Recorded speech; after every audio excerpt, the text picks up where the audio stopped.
ऐनी दुआरिया खोली के वड़िया दर्शन दिखाई ए हो शेरा वाली माई माई।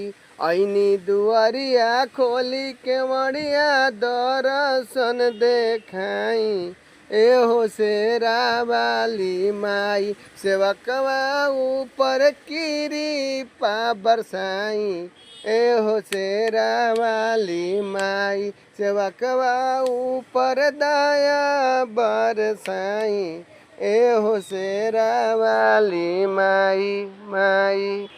हाथावा में लेके खड़ बानी पूजावा के थलिया, ओढ़ौल के फूल नारियल घिउआ के बतिया ए माई। हाथावा में लेके खड़ बानी पूजावा के थलिया, ओढ़ौल के फूल नारियल घिउआ के बतिया।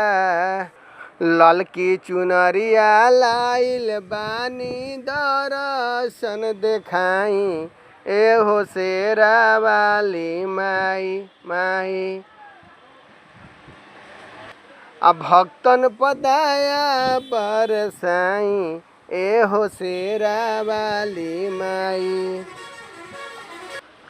ऐनी दुआरिया खोली के वड़िया दर्शन देखाई ए हो शेरा वाली माई। भक्तन पदाया बरसाई ए हो शेरा वाली माई। सेवकन पे दया बरसाई ए हो शेरा वाली माई माई।